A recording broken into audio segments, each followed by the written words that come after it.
Welcome back to Managing Asia. My guest today is BK Modi, chairman of Spice Global, a privately held conglomerate with interests ranging from telecoms to movie making. Modi plans to transform the group into a mobile internet giant. You've emphasized that inorganic growth is the critical way to grow your business. Are you looking to buy any distressed assets in this global downturn? Anything you're eyeing out there? Well, we are, I won't call it a distress. They are more like special situation assets because like we have just bought the retail chain in Bangalore. So what happens is as you're growing into this field, there are a lot of players who cannot make up to the public limited company status. So they would like to ride with you. So some of them comes to you in a pure sale mode because they have grown enough and they want to do something else in their life. Or some of them want to ride with you with taking your shares as part of the merger acquisition process.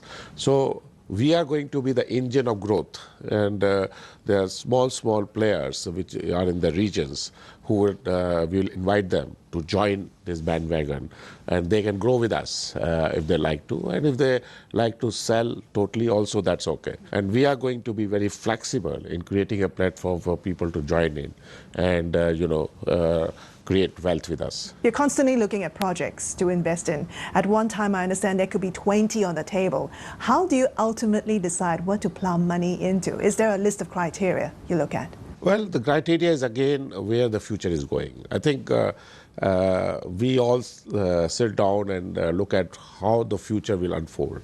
And that decides the products, because we are putting products for long term, not for short term, at least 10 years horizon you have to see.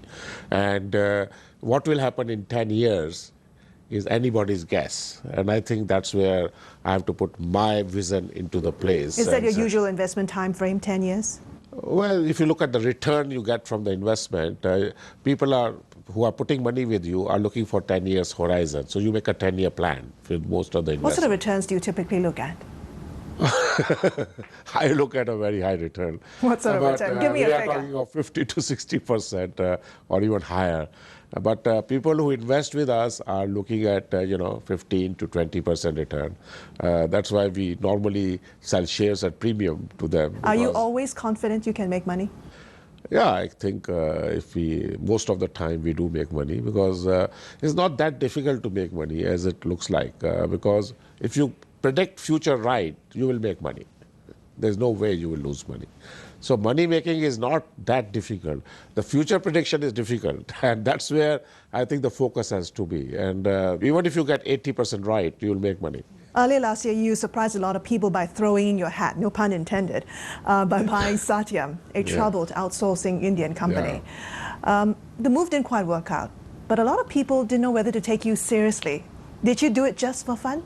No. I don't do business for fun. Business is business. What did you see in Satyam that you wanted? Well, Satyam, as I said, was a company which is going through an issue, and the government had set some rules there, but the rules got changed during time, and that's why we lost it, I think. Because when they started selling Satyam, it was to be a cash deal. It was not a leverage buyout. And it ended up by being a leverage buyout. So, that's the difference. What would you have done with Satyam if you had gotten it? Well, it is again getting into the space of mobile internet and servicing those things around that. So it was a company which used to do a lot of solutions and all that, which is very much required in this area. The promoters were not very clean in their accounting and all that, but the basic assets were there, and I think. If we would have got it through the fair means of what we thought, we would have done a good job. Do you regret not getting the deal? I never regret, because there are so many deals in the offering. So what has gone is gone. What you always focus is what's in front of you. So I don't regret on deals. I generally look at deals which are on the table, and there's so many. There's so much work to be done. You have a knack of buying into new businesses and exiting them at high valuations. How exactly do you decide when to get in and when to get out? Is there a secret? I think, as I said, we try to get in with the first mover advantage.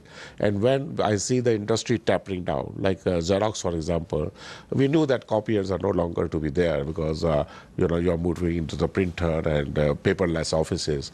But Xerox as a company is so involved in it, that they will like to continue. So the big corporations don't change that fast, because even if they say the market coming down, they sort of stick and see till the last penny.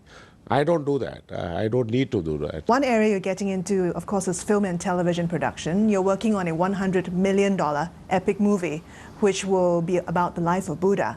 What do you know about filmmaking? Is it a risk worth taking? Filmmaking is part of, like, as I said, the entertainment industry. And today, the movie making is becoming very digital. If you look at the movie making today, it's not about shooting the film. You must have seen Avatar and things like that, and 300 and all. So the 60% of the movie is digital. It's made on a computer. And I don't know about movie making, but I know the technology which is changing. And I'm using the new technology in this movie of Buddha also. And you would not believe that how most of the new technologies first come in the movies. Then they come into the commercial area. So movies are at the edge of new technologies. You think you can make it big in Bollywood? Well, I want to make Bollywood as a global movie center. We are changing the whole face of Bollywood. This is again a first. This is the first movie coming out of Bollywood, which will be a global movie, and in a way it will be a Hollywood movie because it's done in English. It's for the global audience. It will be done to the scale of a Hollywood movie, and we will use Bollywood talents. And because Buddha belonged to India, so the shot will be in India. But as I said, most of the shots will be also created through the computer mechanism. Any plans to star in a movie yourself? No, that's not my game. I'm more interested in, uplifting Asia movie scene to a global scene. Asia has not yet produced movie with global, market in mind. They are more making regional movies. I think it's time that Asia start making global movies. And this is one movie which you will see will change the whole way the movies will be made in future. Your company, Spice Global, is valued at $1.3 billion. You own half of that company. The other half belongs to your son and daughter, Dilip and Divya. What sort of empire do you want to build?